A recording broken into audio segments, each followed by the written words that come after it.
क्या पैसा बन गया था उसका दुश्मन, या अपनी पहचान छुपाकर वो ले रहा था किसी से बदला? नक्श दिखने में तो बड़ा ही भोला लगता था, पर उसके इस भोले चेहरे के पीछे छुपे थे कई सारे राज। क्या वो सचमुच अनिका से प्यार करता था, या फिर वो चाहता था अनिका उसकी दौलत से नहीं बल्कि उससे प्यार करे? या वो सही वक्त देखकर चलने वाला था अपनी असली चाल? अनिका को हो गया है शक, पर क्या नक्श सामने आने देगा अपना सच? कल तक जिसे वो भिखारी समझ रहे थे, क्या अब उन्हें करनी पड़ेगी उसी घर जमाई की गुलामी, या कदम कदम पर नक्श के किए गए अपमान का उन्हें चुकाना होगा हिसाब?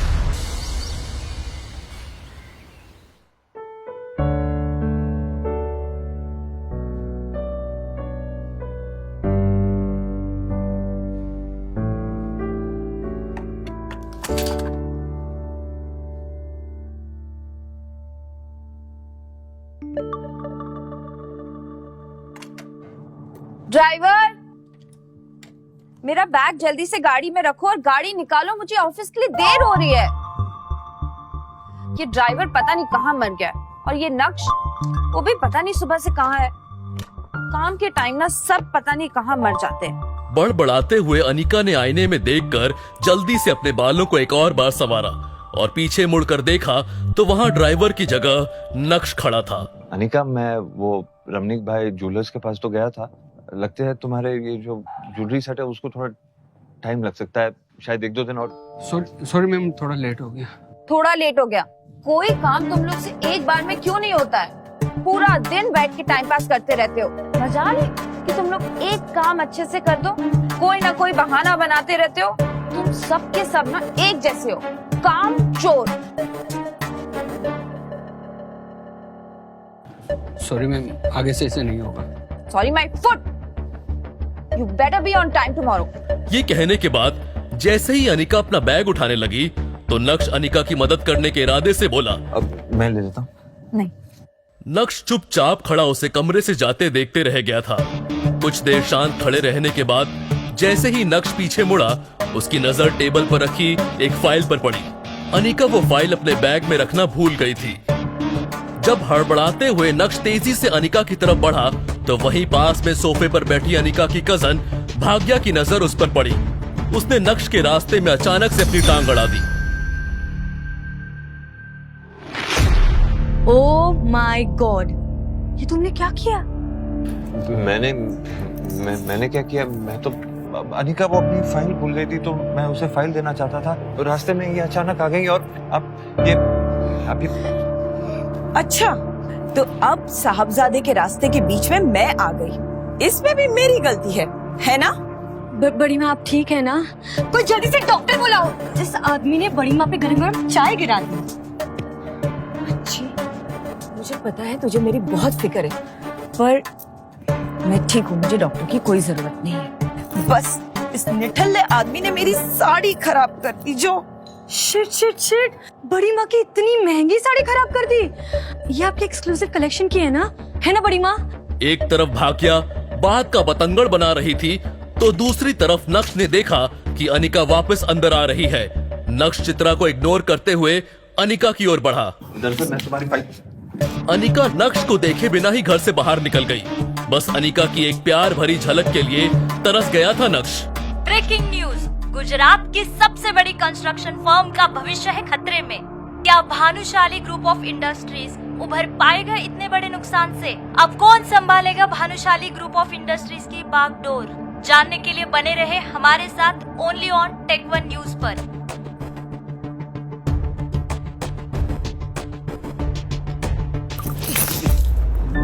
बेवकूफ, एक काम ठीक से नहीं आता, अब सीधे से चलना भी सिखाना पड़ेगा क्या तुझे? खड़े खड़े मेरा मुंह क्या देख रहा है? दफा हो जा मेरी नजरों के सामने से।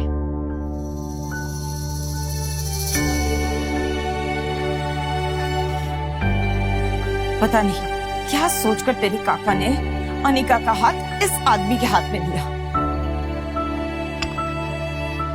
हमारे तो भाग ही फूट गए। घर दामाद बनकर बस हमारी छाती पर मूंग डल रहा है वो।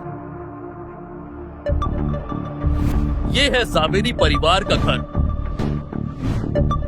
जावेरी परिवार सूरत की बड़ी बिजनेस फैमिलीज में से एक है।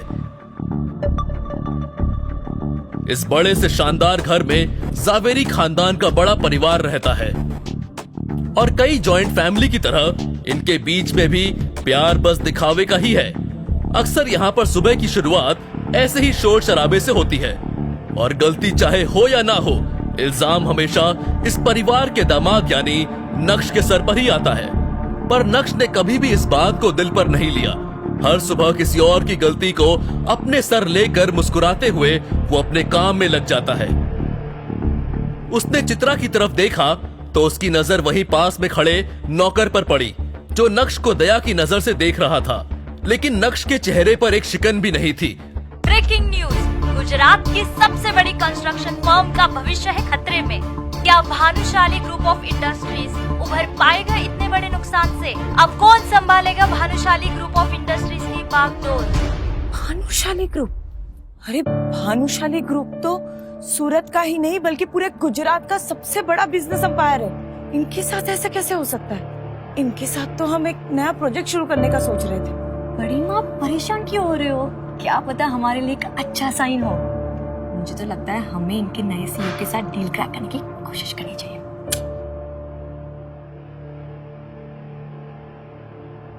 नक्श के चेहरे पर हल्की सी मुस्कुराहट थी जो उसकी आंखों की चमक को और बढ़ा रही थी। तभी नक्श की नजर दीवार पर टंगी अनिका के पिता रसिक जावेरी की एक तस्वीर पर पड़ी। ये देखें आप गुरुजी,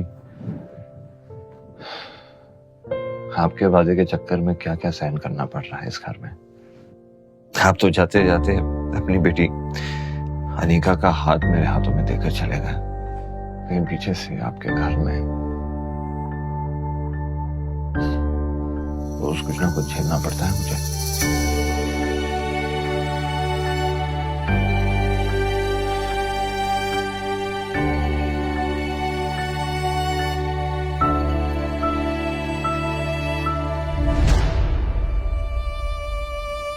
लेकिन मैं भी ढीठ हूं गुरुजी। आपकी पत्नी चित्रा, उन्हें तो जैसे तैसे मैं झेल लूंगा, लेकिन मेरा असली मकसद आपकी बेटी अनिका के दिल में जगह बनाना है। उसके दिल में तो मैं जगह बना के ही रहूंगा। एक तरफ नक्श अपने गुरुजी से बात करने में लगा था तो दूसरी तरफ नक्श का मोबाइल लगातार वाइब्रेट कर रहा था, मगर नक्श तो अपने ही ख्यालों में गुम था, इसलिए उसका ध्यान ही नहीं गया और वो बाथरूम में शावर लेने चला गया। नहाते हुए भी नक्श के दिमाग में बस भानुशाली ग्रुप ही चल रहा था। नक्श इस बात से अनजान था कि उसके फोन पर किसका कॉल आ रहा है, लेकिन यकीन मानिए वो कॉल नक्श की पूरी जिंदगी बदलने वाला था। बस नक्श को फोन उठाने की देर थी। नहाने के बाद जब नक्श बाथरूम से बाहर आया तो उसका फोन दोबारा वाइब्रेट होने लगा, लेकिन इससे पहले कि नक्श को एहसास होता, इस बार भी फोन कट गया था।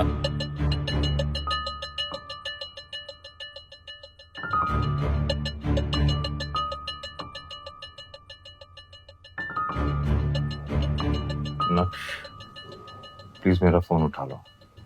मैं जानता हूं कि तुम अब भी मुझसे नाराज हो, लेकिन कुछ अर्जेंट बात करनी है।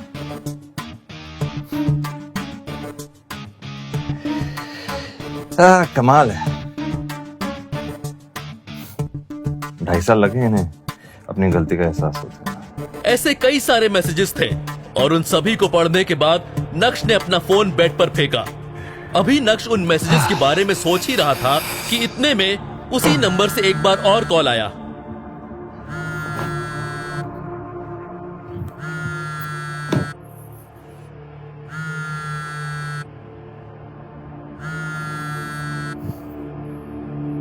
हेलो। और हेलो नक्श बेटा। Hello mister Yashvardhan. अपना नाम सुनकर वो बुढ़ा आदमी थोड़ा सकपकाया, लेकिन यशवर्धन ने फिर से प्यार से शुरुआत की। बेटा मुझे तुम्हारी बहुत याद आती है।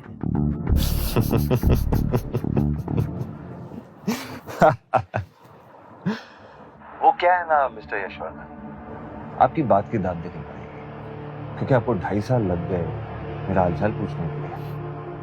अब ख्याल है आपको मेरा? बेटा इन 2.5 सालों में एक एक दिन एक एक रात मैंने कैसे गुजारी ये मैं ही जानता हूँ। मैंने कैसे अपने आप को संभाला है मैं बता नहीं सकता हूँ बेटा।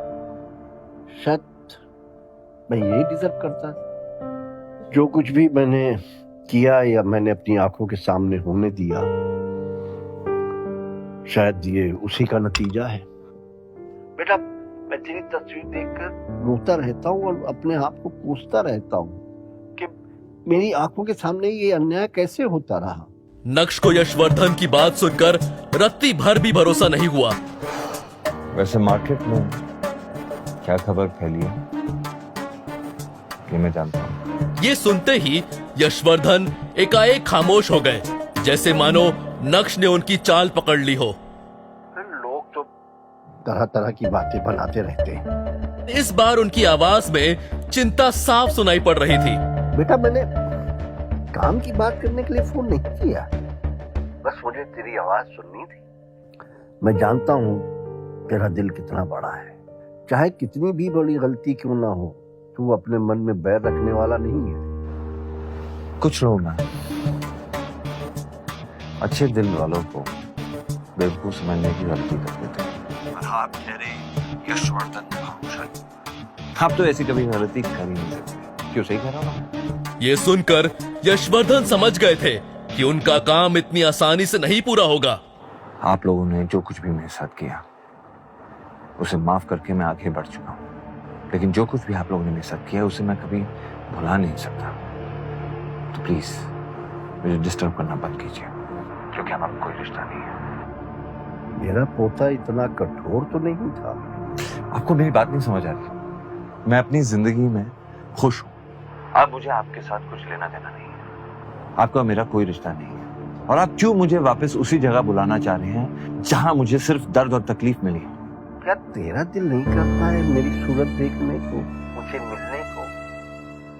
बेटा एक बार मुझे मिल ले, अब फिर पता नहीं मेरे पास कितने दिन बचे। यशवर्धन बहुत अच्छे से जानते थे कि नक्श चाहे अपना दिल जितना भी सख्त कर ले, लेकिन इस बात पर वो पिघल ही जाएगा। नक्श स्ट्रॉन्ग हेडेड था, पर निर्दयी नहीं। ठीक है, एक और आखिरी बात बस। थैंक यू बेटा, थैंक यू। मैं तेरी सारी फेवरेट डिशेस बनवा के रखूंगा, जो भी तुझे पसंद है।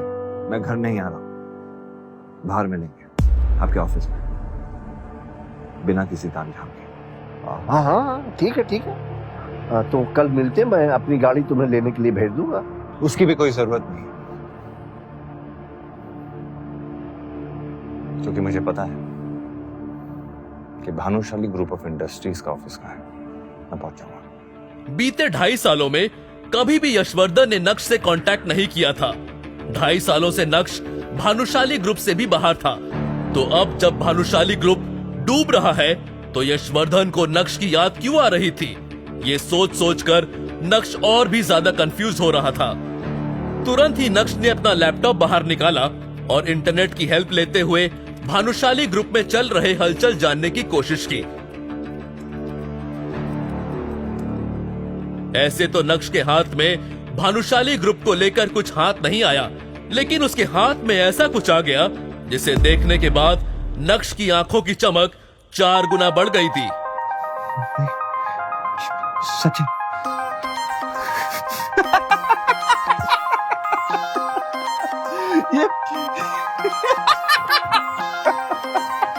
जोर जोर से हंसते हुए बिस्तर से उठकर नक्श पागलों की तरह नाचने लगा था।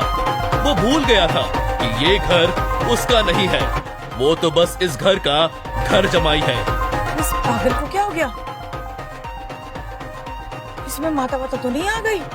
नक्श के हंसने की आवाज सुनकर चित्रा का दिल बाहर आ गया था। नक्श ने ऐसा क्या देख लिया था? आखिर नक्श इतना क्यों फड़फड़ा रहा था? उसके हंसने के पीछे का राज क्या था? यशवर्धन को 2.5 साल बाद नक्श की जरूरत क्यों पड़ी थी? क्या नक्श भानुशाली ग्रुप को डूबने से बचा सकता था? अगर हाँ, तो क्या नक्श बचाने वाला था? यशवर्धन और नक्श की मीटिंग में क्या होगा? जानने के लिए सुनिए Insta Empire, only on pocket FM।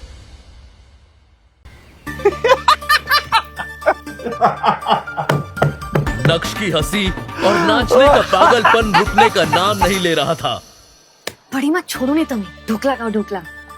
आदमी ना पाचड़ શું સમય બરબાદ।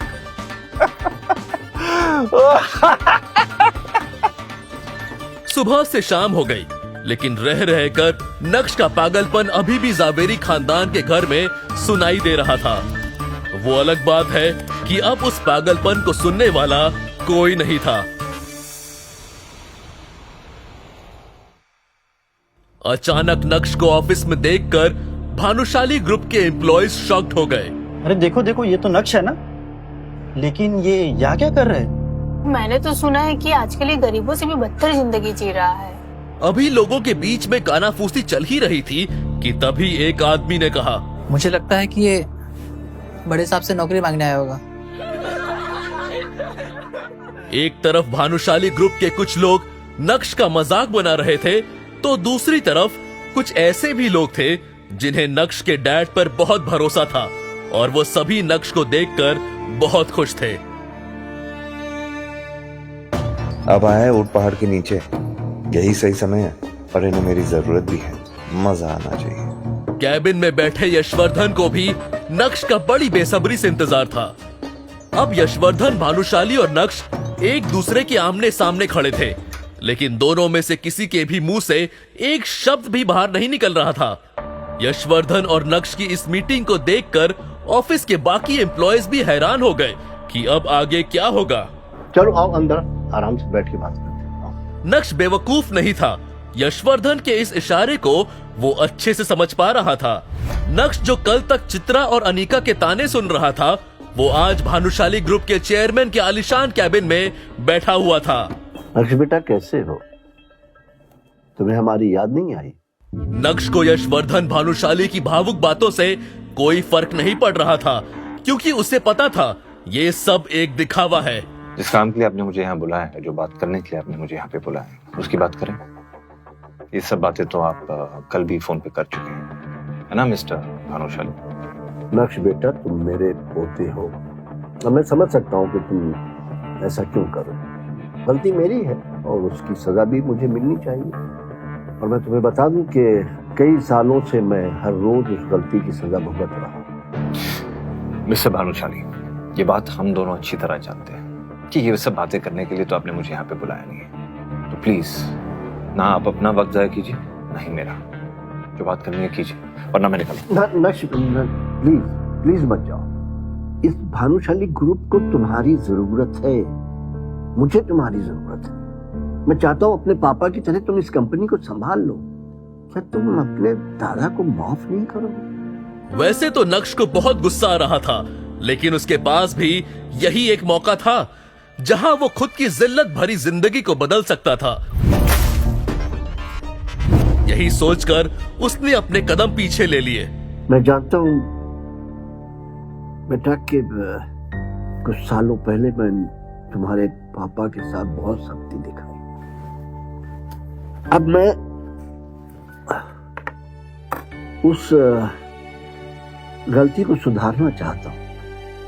तुम्हारे पापा ने जिस कंपनी को जिस ऊंचाई तक पहुंचाया है अपना खून पसीना एक करके, अब वो डूबने के कगार पे है। मीडिया वालों ने भी बात का बतंगड़ बना दिया है, जिस वजह से हमारे क्लाइंट भी जाने लगे। नक्श ने अपने दादाजी को इतना लाचार और असहाय आज से पहले कभी नहीं देखा था। मगर नक्श भानुशाली ग्रुप के सीईओ दर्पण भानुशाली यानी अपने चाचा को बिल्कुल भी पसंद नहीं करता था। अपने दादाजी की बात सुनकर नक्श को उन पर दया आने लगी। ठीक है, बताइए मैं आपकी मदद कैसे कर सकता हूं? मैं चाहता हूं कि कंपनी तुम संभाल लो और अपने पापा की तरह इस कंपनी को चलाओ। तो आप चाहते हैं कि मैं ये कंपनी ज्वाइन कर लूं, मतलब अपने चाचा के अंडर काम करूंगा, है ना? लेकिन नक्श के यहाँ आने का मकसद कुछ और भी था। वो अपने दादाजी की बात में आकर किसी भी बात पर हाँ करने के लिए तैयार नहीं था। दरअसल दादाजी, बात आपकी कंपनी और आपके फायदे की है। तो ये रिश्ते नाते बस्तावे जैसे शब्दों का इस्तेमाल नहीं करते हैं, इसे पीछे छोड़ देते हैं। आपकी मदद करने के लिए मैं तैयार हूं, लेकिन बदले में आपको भी कुछ ऐसा करना होगा जिससे मैं खुश हो सकूं, जिससे मेरे और मेरे पिताजी का खोया हुआ सम्मान लौट सके। ज्यादा कुछ नहीं करना है आपको, बस मैं कुछ शर्तें आपके सामने रखूंगा, आपको उसे स्वीकार करना है, कबूल करना है, और उसके बदले में मैं आपकी मदद करने के लिए तैयार हूं। सिंपल। शर्तें। अब तुम अपनों के आगे शर्तें रखोगे। इस दुनिया में रहना है तो दुनिया के तौर तरीके से ही बात करनी पड़ेगी, और शायद इसी में मेरा फायदा। वो कहना कि आपको मेरी जरूरत है, मुझे आपकी नहीं।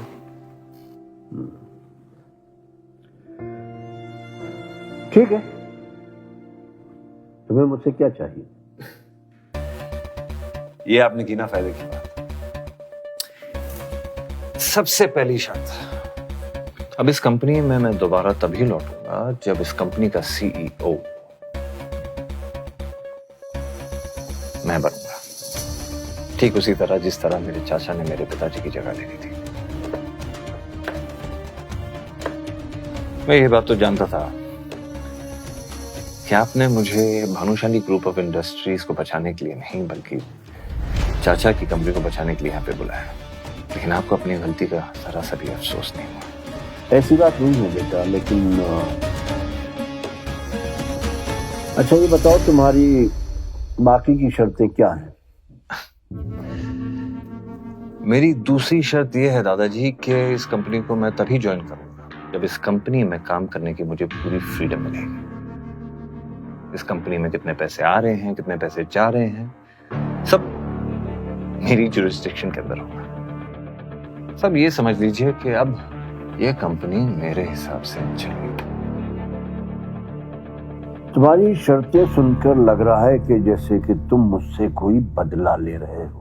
मौके के दस्तूर को नक्श अपने हाथों से नहीं जाने दे सकता था, इसलिए आज कठोर होकर उसने दिल की सारी भड़ास अपने दादाजी के सामने बाहर निकाल दी थी। और किस्मत देखिए, आज समय भी नक्श का साथ देता हुआ नजर आ रहा था। नक्श का ये रूप यशवर्धन ने पहली बार देखा था। उन्होंने तो नक्श को बहुत सीधा साधा समझा था और उन्हें लगा था कि नक्श से बात करना बहुत आसान होगा, लेकिन मिलने के बाद उनकी सोच पूरी तरह से गलत साबित हुई थी। शायद उन्हें भी समझ आ गया था कि नक्श को सब पता चल गया है। वैसे क्या पता चल गया है, उसके लिए आपको थोड़ा और इंतजार करना होगा। मैं नहीं जानता कि तुम्हारी इन शर्तों से तुम्हारे चाचा पर क्या गुजरेगी, लेकिन मुझे तुम्हारी शर्तें मंजूर हैं। अगले हफ्ते से तुम भानुशाली ग्रुप के सीईओ की पोस्ट पर ज्वाइन कर सकते हो।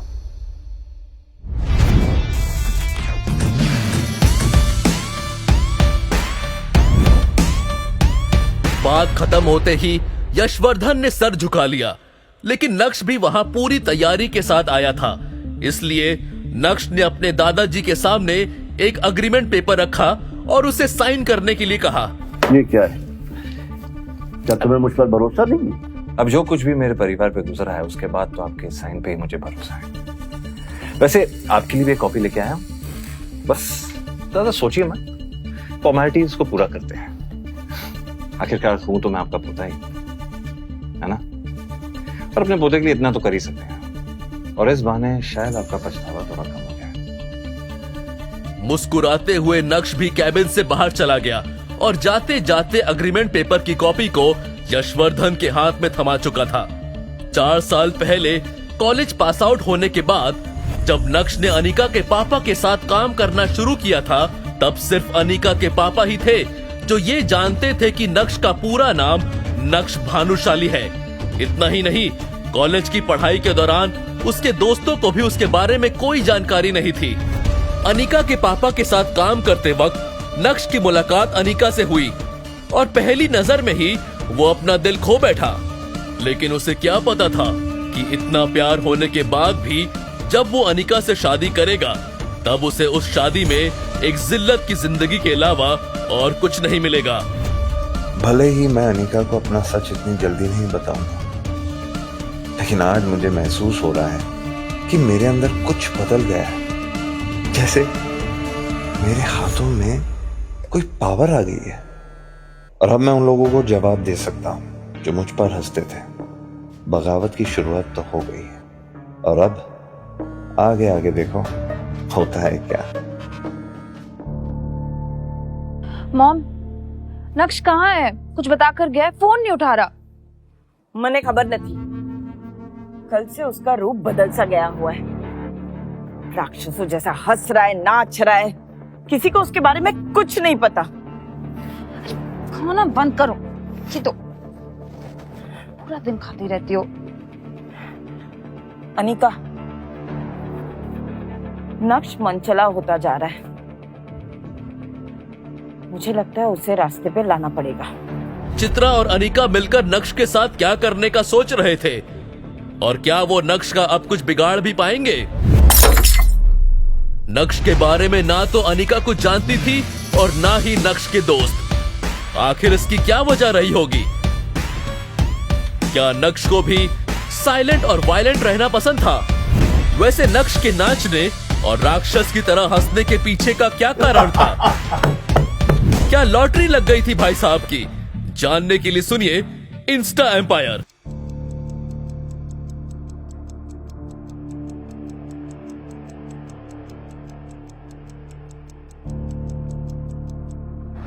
मॉम, मैं सोच रही थी आज ये महाशय को ऑफिस लेकर जाऊं, पर ये घर पे ही नहीं है। और मेरी किस्मत इतनी फूटी हुई क्यों है? आपने मेरी शादी इस गधे से क्यों कराई है? शू करे छे? तुझे ऊपर जाने की बहुत जल्दी है। ऊपर जाने की? नहीं, बिल्कुल नहीं। तो शांति से बैठना, क्योंकि तेरे सवालों का जवाब ऊपर तेरे पप्पा दे सकते हैं। तेरे साथ साथ मेरी भी किस्मत फूट गई। कम ऑन मॉम, ये कैसा जोक है? जोक? मजाक मैं कर रही हूँ या तू? पिछली बार उसको ऑफिस लेके गई थी तो याद है ना क्या हुआ था? फिर से उसको लेके जाके अपना मजाक उड़वाना चाहती है। आप बहुत फिक्र करती हो। आपको क्या लगता है मैं गधी हूँ? मैं उसको लेके जाऊंगी और वापस अपनी बेइज्जती कराऊंगी? वैसे बस ऑफिस तक लेके जाऊंगी, अंदर आने नहीं दूंगी। फिर वो ज्वेलरी शॉप में जाएगा, मेरा नेकलेस लेगा और घर वापस आ जाएगा। और वैसे भी इससे ज्यादा मैं उसके साथ टाइम स्पेंड नहीं कर सकती। अभी चित्रा और अनिका नक्श को बुरा भला कह ही रहे थे कि तभी नक्श वहां आ गया। भाई साहब का एटीट्यूड देखने लायक था। जब अनिका ने देखा कि नक्श उसे इग्नोर करता हुआ अपने कमरे की तरफ जा रहा है तो अनिका को और भी ज्यादा गुस्सा आ गया। ये लो, आ गए साहबजादे नैन मटक्का करके। मॉम अभी नहीं, प्लीज प्लीज, मुझे ऑफिस के बहुत लेट हो रहा है और विहान मेरा वहाँ पे वेट कर रहा होगा। विहान का नाम सुनते ही नक्श के चेहरे का रंग फीका पड़ गया। देखो, आज तुम्हारी काम चोरी की बात हो रही है और तुम आ गए। मैं तुम्हें आखिरी मौका दे रही हूँ। तुम मेरे साथ ऑफिस चलो, उसके बाद ज्वेलर शॉप से मेरा सेट उठाना और फिर घर वापस आ जाओ। देख क्या रहे हो? चलो अब, तुम्हारे वजह से ऑलरेडी मुझे बहुत लेट हो गया। नक्श चित्रा से तो कभी कभार बहस कर लिया करता था, लेकिन वो अपनी वाइफ अनिका से कभी भी जुबान नहीं लड़ाता था। चलो। अनिका और नक्श कुछ ही देर में अनिका के ऑफिस पहुंच गए।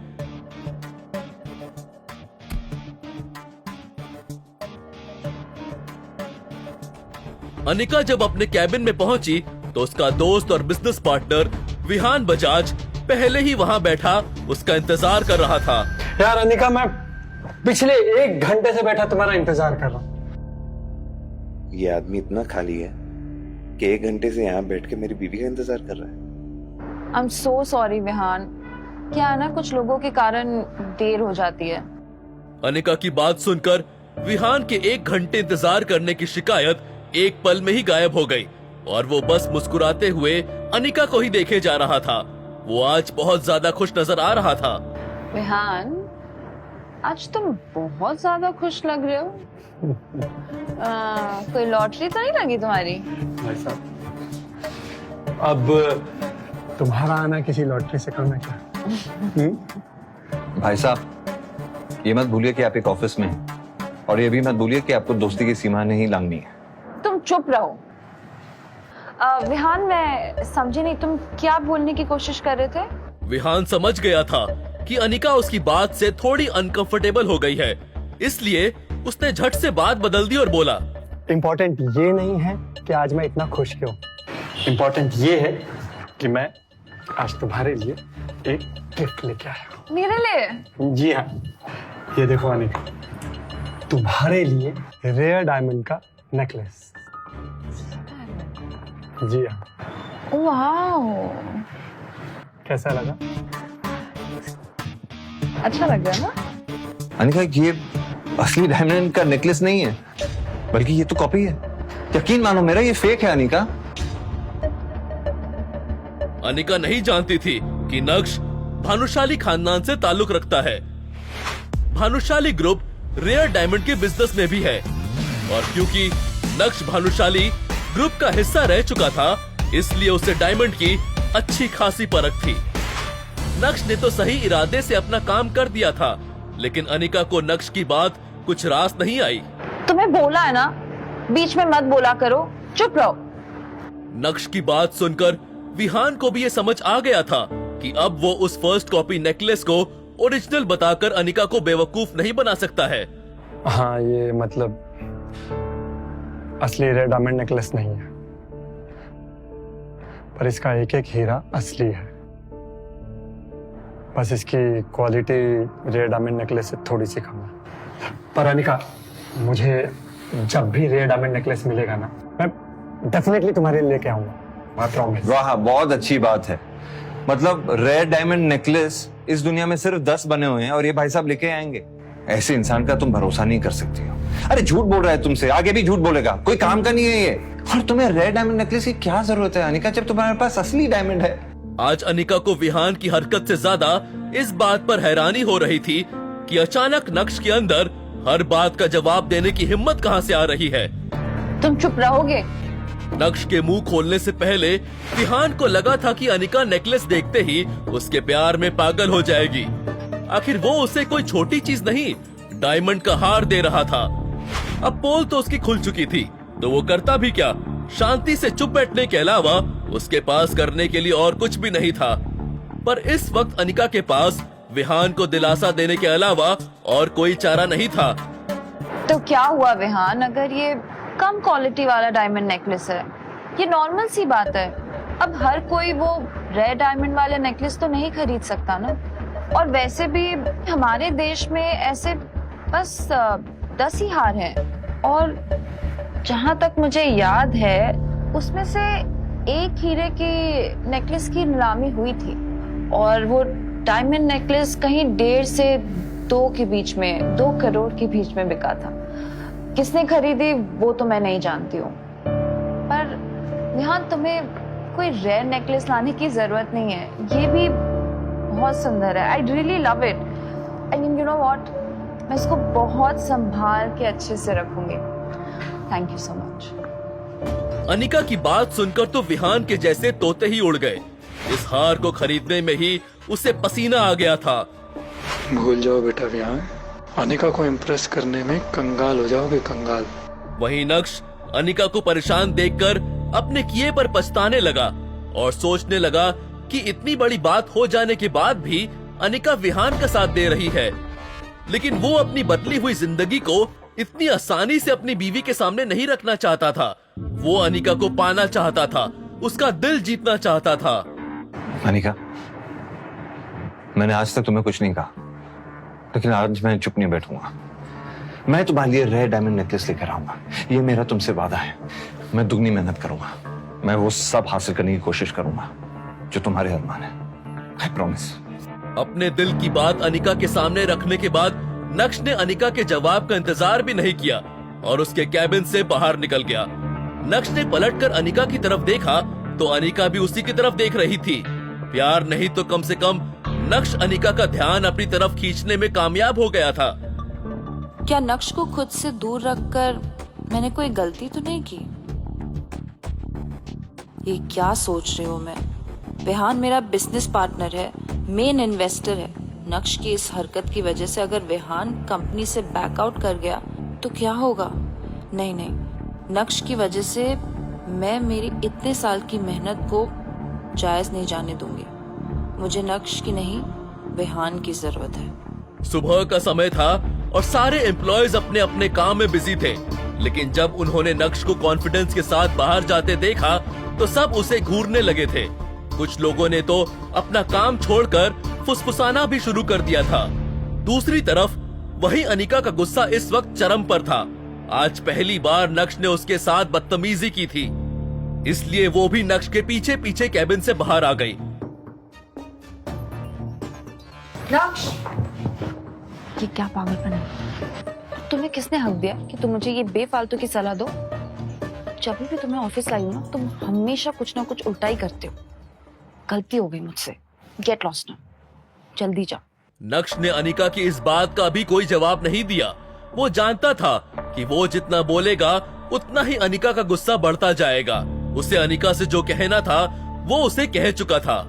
जैसे तैसे अनिका ने अपने गुस्से को दबाते हुए मामले को खत्म करने की कोशिश की, लेकिन उसे क्या पता था कि अभी तो मामले की बस शुरुआत हुई थी। अबे ओ, रुक! बीते 2.5 सालों में जिस नक्श के मुंह से एक आवाज नहीं निकली, वो नक्श आज अनिका को सलाह दे रहा था। कैसे?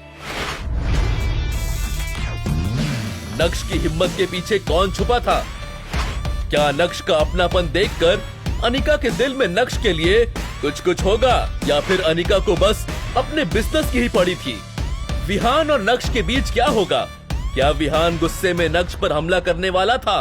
अगर ऐसा हुआ तो क्या अनिका नक्श को बचाएगी, या फिर विहान का दांव उल्टा पड़ता हुआ नजर आएगा? जानने के लिए सुनिए इंस्टा एम्पायर।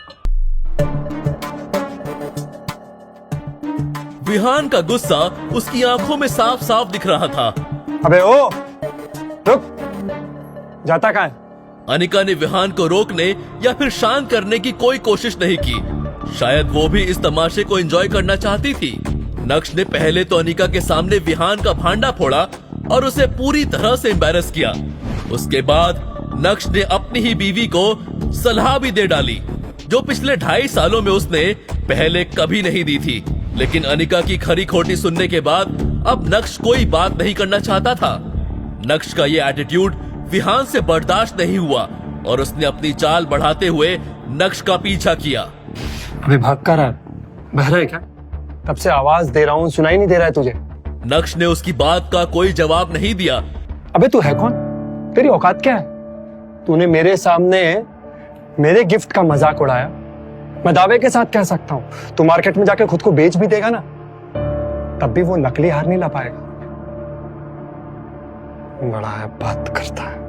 तुझे ना तुम्हारी मार्केट वैल्यू पता होनी चाहिए। 0 डब्बा। बोल। जब कोई आपकी खामोशी का फायदा उठाने लगे तो बोलना जरूरी हो जाता है। पहली बात, जो लड़की तुम्हारे सामने खड़ी है ना, वो मेरी बीवी है, तो बेहतर यही होगा कि तुम इससे दूर रहो। दूसरी बात, तुम्हारा दिया हुआ हीरे का नकली हार की कोई जरूरत नहीं है, ये मैं खुद इसे लाके दे सकता हूं। तो अपना ये ढोंगी दिखावा बंद करो। तीसरी बात, इसकी खुद की जेब में नोट नहीं होते, वो चिल्लर बजा के दिखावा नहीं करते। और एक बोनस बात, दोबारा इस पेन को टच किया ना तो मैं तेरा हाथ तोड़ दूंगा। नक्श ने विहान को अपने स्वैग के दर्शन करवा दिए थे। इसी के साथ नक्श ने विहान को एक बाजू ढकेला और ऑफिस से बाहर निकल गया। नक्श के वहां से जाने के बाद कुछ देर तक विहान वहीं खड़ा रहा, लेकिन इतनी बेइज्जती होने के बाद वहां रुकने का कोई सेंस नहीं था। तमाशा खत्म होने के बाद अनिका भी ऑफिस के अंदर चली गई। क्या देख रहे हो तुम लोग? Get back to work. ये अंजी कॉर्पोरेशन का ऑफिस था, जिसकी चेयरपर्सन अनिका थी। अपने कैबिन में जाने के बाद अनिका गुस्से से आग बबूला हो रही थी। पिछले कुछ महीनों से अनिका की कंपनी के हालात ठीक नहीं थे। वो मुश्किल से उसे संभालने की कोशिश कर रही थी। क्या करे उसे ये समझ नहीं आ रहा था। तभी उसे विहान मिला और जब उसकी दोस्ती विहान से हुई तब जाकर उसे पता चला कि वो एक बहुत बड़े परिवार से ताल्लुक रखता है। और बस यहाँ से अनिका ने विहान को अपने जाल में फंसाना शुरू किया। और आज विहान न सिर्फ उसकी कंपनी का बिजनेस पार्टनर है बल्कि मेजर इन्वेस्टर भी है।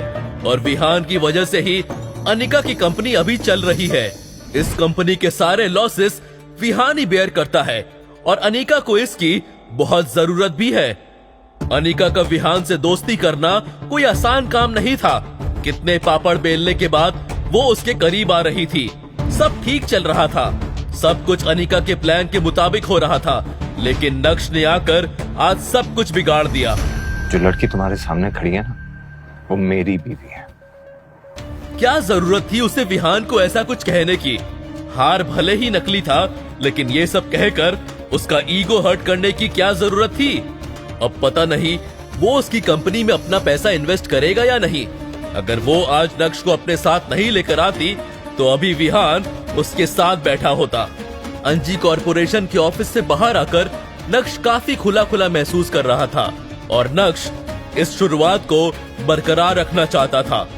तभी अचानक से नक्श का फोन बजा और जब उसने स्क्रीन पर अपने दादाजी का नाम देखा तो उसके चेहरे पर चालाकी वाली मुस्कान आ गई थी। Mister Bhanushali, what a coincidence. मैं भी आपको फोन ही करने वाला था और देखिए आपका फोन आ गया। अच्छा नक्श बेटा, तुम्हें अपने दादाजी की याद आ गई? अच्छा मजाक कर लेते हैं दादाजी। आपने मुझे फोन किया तो जरूर कुछ इंपॉर्टेंट काम होगा। वैसे मैं भी आपको एक बहुत ही खास काम के लिए फोन करने वाला था। ठीक है, तो काम की बात कर लेते हैं। अगले हफ्ते तुम भानुशाली ग्रुप के नए सीईओ की कुर्सी पर बैठने वाले हो, तो मैंने तुम्हारी एक खास आदमी से मीटिंग फिक्स की है। एड्रेस तुम्हें व्हाट्सएप कर दिया है, तो तुम मुझसे कल मिल लेना। मुझे किसी को भी मिलने में कोई प्रॉब्लम नहीं है, लेकिन आपको भी मेरी 2 शर्तें पूरी करनी होगी। पहली शर्त, आपको आज के आज मेरे लिए एक रेयर डायमंड नेकलेस का बंदोबस्त करना होगा। और दूसरी, वो मैं आपको व्हाट्सएप कर रहा हूं। और हाँ, वो काम भी बेहद खास है, जल्दी हो जाना चाहिए। नक्श पॉइंट टू पॉइंट बात कर रहा था और उसका एटीट्यूड 7वें आसमान पर था, जो यशवर्धन को बिल्कुल भी पसंद नहीं आ रहा था। नक्श बेटा, तुम्हें ऐसा नहीं लगता कि तुम्हारी डिमांड्स बढ़ती जा रही हैं? अभी तो तुमने भानुशाली ग्रुप ज्वाइन भी नहीं किया है। ज्वाइन करने के बाद पता नहीं क्या होगा। मेरी डिमांड्स बढ़ती जा रही हैं? कम ऑन दादाजी, कैसी बातें कर रहे हैं आप? जाहिर सी बात है कि आपने भी अगर मुझे ऑफिस बुलाया तो कोई डिमांड पूरी करने के लिए बुलाया होगा। It's always give and take दादाजी। आखिर तो आपका ही खून हूं ना मैं, और मेरी डिमांड पूरी हो जानी चाहिए। ये काम बेहद खास है, व्हाट्सएप कर रहा हूं, जस्ट गेट इट डन। तुम बहुत नक्श उन्हें अपनी गलती का पूरा एहसास करवा रहा था और यशवर्धन उस एहसास में दबते हुए नजर आ रहे थे। फोन रखते ही नक्श ने देखा कि उसे व्हाट्सएप पर 3 मैसेजेस आए हुए हैं। एक उसके दादाजी का था और बाकी के दोनों उसकी बीवी अनिका के थे। अनिका ने उसे 10,000 रुपए भेजे थे और लिखा था, नक्श, तुमने कपड़े खरीदे? मैंने तुम्हें बोला था ना कि हम फैमिली गैदरिंग में जा रहे हैं। प्लीज भिखारियों जैसे मत आना।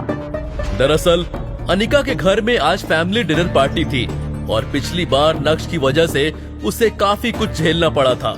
इसलिए उसने नक्श को इस बार पहले ही पैसे भेज दिए, जिससे जावेरी खानदान और बाकी के गेस्ट के बीच नक्श को लेकर कोई बात ना हो, वरना चित्रा और अनिका को अपना मुंह बंद करना पड़ जाता है। अनिका बेबी, अब तुम्हारे 10,000 रुपए की मुझे कोई जरूरत नहीं। मन ही मन सोचते हुए नक्श ने अपनी दूसरी शर्त को यशवर्धन तक पहुंचा दिया था। ऑटो। भाई साहब, golden domain society. Golden domain society Surat की ही नहीं बल्कि गुजरात की सबसे लग्जरियस सोसाइटीज में से एक थी और इस सोसाइटी से पूरे सूरत की खूबसूरती को नापा जा सकता था। दरअसल यही वो जगह थी जहां नक्श के दादाजी ने आज उसकी एक सीक्रेट मीटिंग फिक्स की थी। लेकिन नक्श किससे मिलने जा रहा है इस बात की उसको कोई जानकारी नहीं थी। उसने सोचा ही नहीं था कि जिस इंसान से वो मिलने आया है वो कोई और नहीं बल्कि उसका चाचा दर्पण भानुशाली होगा। ये जानकर नक्श अपने चाचा से बिना मिले ही वहां से जाना चाहता था, लेकिन तभी अचानक से उसके कान में एक आवाज सुनाई पड़ी। नक्श,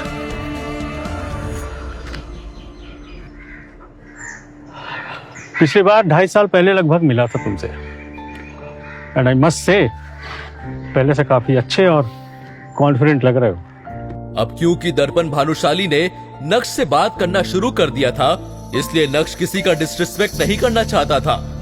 हालांकि नक्श ज्यादा बात नहीं करना चाहता था और अपने चाचा की शक्ल तो बिल्कुल भी नहीं देखना चाहता था।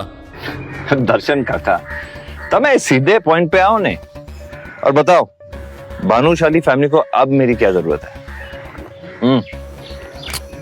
हाँ, अगर आपको लग रहा है कि आपकी बातों में आकर मैं भानुशाली ग्रुप ऑफ इंडस्ट्रीज के बारे में भूल जाऊंगा या उसका नया सीईओ बनने से मना कर दूंगा, ये आपकी सबसे बड़ी गलतफहमी होगी। कोई डाउट मत रखना।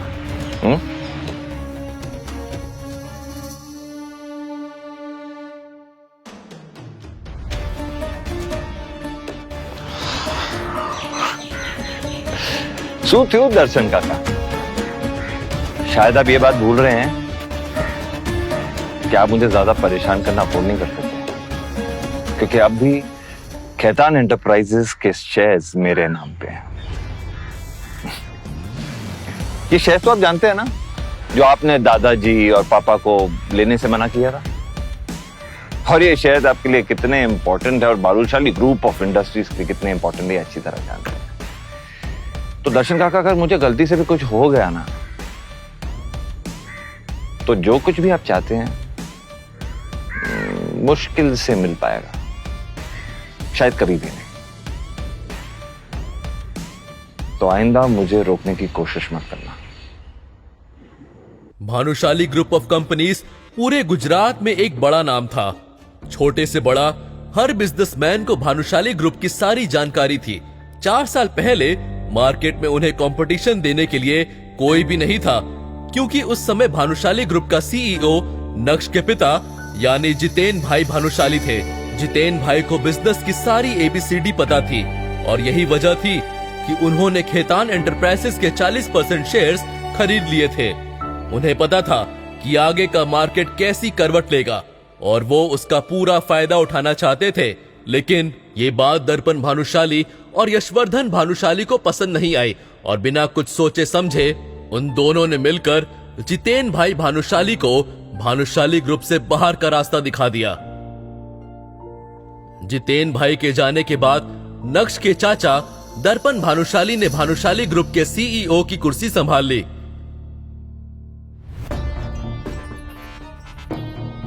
लेकिन वो अपनी कंपनी को संभाल पाने में पूरी तरह से फेल हो गए। अब उन्हें डूबते हुए तिनके का सहारा चाहिए था।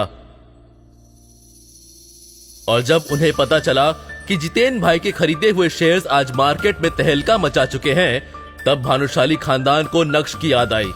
अब आप लोगों को पता चल ही गया होगा कि नक्श के अंदर ये पावरफुल चेंजेस क्यों और कैसे आ रहे हैं। जी हाँ, नक्श के दोनों हाथ घी में जो हैं और अब नक्श से कोई मुकाबला भी नहीं कर सकता है। नक्श की बात सुनकर उसके चाचा दर्पण एकदम शॉक्ड रह गए थे। उन्होंने सोचा नहीं था कि नक्श को खेतान एंटरप्राइजेस के बारे में सब कुछ पता होगा। वो नक्श को कच्चा नींबू समझ रहे थे और नक्श निकला पका हुआ बादाम। अब उनके पास नक्श से उलझने के लिए कोई वजह नहीं थी। गोल्डन डोमेन सोसाइटी से बाहर आने के बाद जब नक्श ने अपना फोन चेक किया तो उसके व्हाट्सएप पर उसके एक दोस्त का मैसेज था। अबे तू कहाँ रह गया? आ रहा है ना, लेट मत कर। आखिर नक्श कहाँ जाने वाला था? नक्श के किस दोस्त की एंट्री होने वाली है? क्या नक्श आज जावेरी खानदान का फैमिली डिनर अटेंड नहीं करेगा? अगर नहीं तो उसके बाद अनिका और चित्रा का क्या रिएक्शन होगा? अगर हाँ तो उस डिनर पार्टी में क्या होगा? क्या यशवर्धन नक्श की रेयर डायमंड नेकलेस वाली शर्त को पूरा करेंगे? नक्श की दूसरी शर्त का क्या होगी नक्श की दूसरी शर्त? क्या नक्श के चाचा नक्श को ऐसे ही सीईओ बनने देंगे या फिर वो उनकी चाल को समझ नहीं पा रहा है? जानने के लिए सुनिए इंस्टा एम्पायर। दरअसल आज अनिका की फैमिली गैदरिंग अटेंड करने से पहले नक्श को अपनी हाई स्कूल रीयूनियन में जाना था। दादा एक चाय देना। ग्रेजुएशन के बाद इतने सालों में नक्श पहली बार अपने किसी कॉलेज या स्कूल रियूनियन में जा रहा था। इतने सालों में नक्श अपने किसी भी दोस्त से भी नहीं मिला था।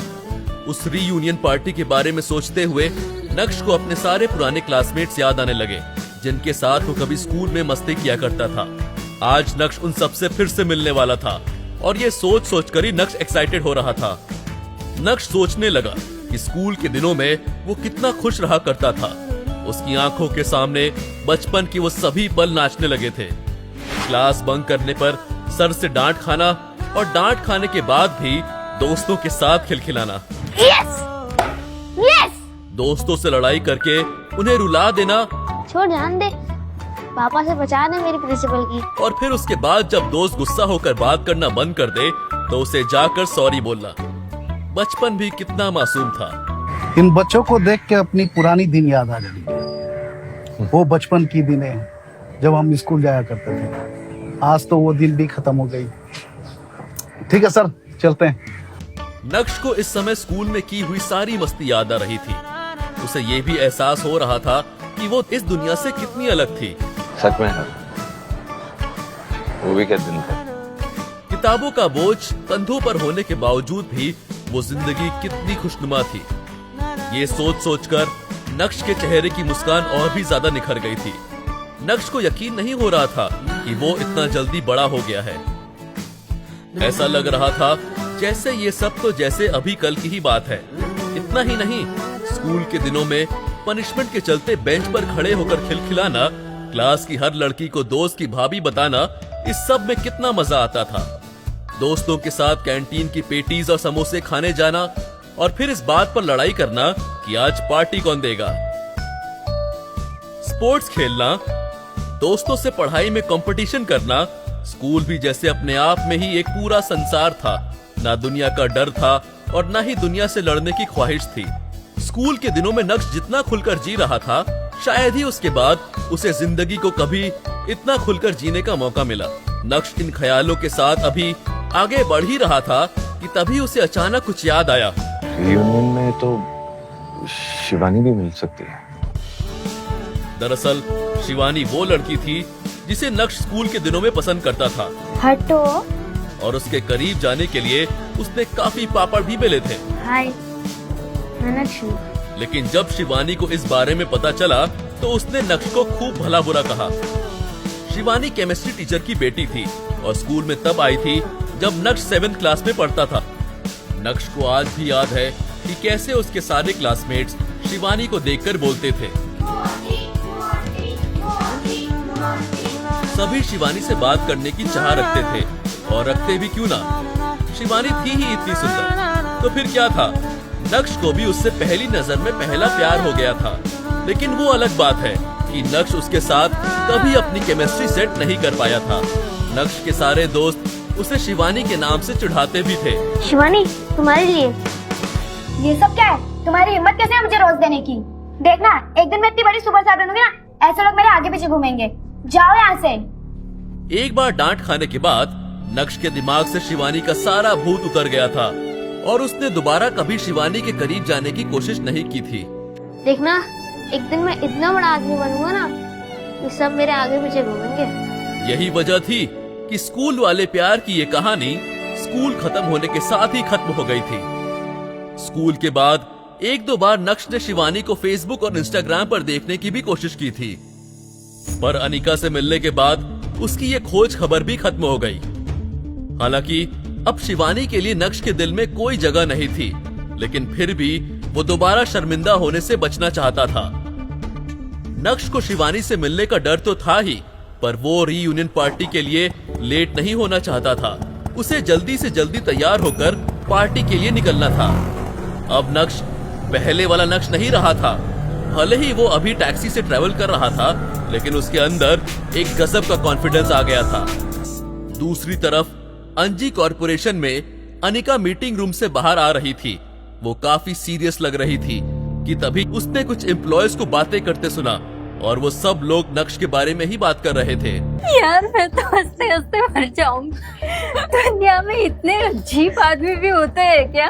मतलब तेवर तो देखो इसके, करता धरता कुछ नहीं है और आ गया यहाँ और हमारी मैडम को गुस्सा दिला दिया। मुझे तो लगा था कि मैडम उसको छोड़ देगी, लेकिन ये तो उल्टा खुद मैडम के सर पर नाच रहा है। मुझे तो कभी कभी लगता है कि उन दोनों की शादी हो कैसे गई। अरे शादी छोड़, 2 साल में उनका डिवोर्स कैसे नहीं हुआ। अनिका ये देखकर हैरान थी कि कैसे उसके यहाँ काम करने वाले एम्प्लॉयज ने उसका ही मजाक बनाकर रख दिया है। आज मैं थोड़ा जल्दी आ गई ना ऑफिस, तो मैंने उस आदमी को मैम के पीछे पीछे जाते हुए देखा। पहले तो मुझे लगा वो नौकर है, लेकिन बाद में उसके तेवर जो बदले हैं बाबा। वो बोल रहा था कि विहान सर ने दिया हुआ डायमंड नेकलेस नकली है। तुम्हारा दिया हुआ हीरे का नकली हार की कोई जरूरत नहीं है, ये मैं खुद इसे लाके दे सकता हूँ। मतलब सोचो, जिस आदमी ने जीवन में हीरे देखे भी नहीं होंगे वो जोरी बना घूम रहा है। अरे तुम लोगों को याद है पिछले साल ये आदमी आया था अपना स्कूटर लेके यहाँ पे, तब तो इसे देखकर लग रहा था कि ये अपने टूटे हुए स्कूटर को ठीक भी नहीं कर पाएगा, और अब जोरी बनके हीरा परखने चला है। भाई वाह, मैडम के आदमी को तो झूठे नंबर 1 का टैग दे देना चाहिए। अरे यार कोई नहीं, झूठ बोलकर बेचारा दिल को तसल्ली दे रहा होगा। तुम लोग खामखा उस गरीब के पीछे पड़ गए। तभी अचानक से उमा ने देखा कि अनिका उनकी सारी बातें सुन रही थी। सॉरी मैम, हम लोग तो बस यूं ही। इससे आगे बोलने की हिम्मत उमा के पास भी नहीं थी। अनिका ने कुछ भी नहीं कहा और सभी के वहाँ से जाने के बाद अनिका भी अपने दिल में गुस्सा भरकर चुपचाप वहाँ से निकल गई थी। जब अनिका अपने कैबिन में गई तो उसके लिए अपने गुस्से को काबू में रखना बहुत मुश्किल हो रहा था। उसे समझ नहीं आ रहा था कि वो अपने गुस्से का क्या करे। जब अनिका बेकाबू हो गई तो उसने अपने हाथ में पकड़े कॉफी मग को पूरी ताकत से दीवार पर दे मारा। अनिका के मन में ये भी चल रहा था कि आखिर नक्श की वजह से उसे और कितना बेइज्जत होना पड़ेगा। पापा, मैं तो आपकी सबसे प्यारी बेटी थी ना। मैंने तो सोचा था कि आप मेरे लिए जो भी सोचोगे, जो भी चुनोगे, अच्छा ही चुनोगे। इसीलिए मैंने कभी किसी को डेट नहीं किया, किसी के साथ रिलेशनशिप में नहीं आई, ना शादी की शर्त रखी। फिर भी आपने मुझे गधे के साथ बांध दिया। अपने दिल की बात अपने पापा के सामने रखने के बाद अनिका फूट फूट कर रोने लगी थी। जब भी अनिका नक्श की हरकतों से परेशान होती थी, तब वो अपने पापा के डिसीजन पर सवाल उठाती। मैंने सुना है कि माँ बाप जो भी अपने बच्चों के लिए करते हैं ना, उनकी भलाई के लिए करते हैं, पर मुझे ऐसा बिल्कुल नहीं लगता है।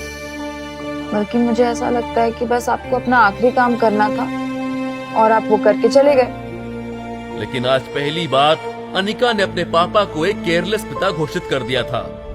कभी कभी अनिका अपनी माँ चित्रा से भी ये सवाल पूछ लेती थी कि उसने अनिका की शादी उस बेकार आदमी से कैसे होने दी, उस शादी को रोका क्यों नहीं गया।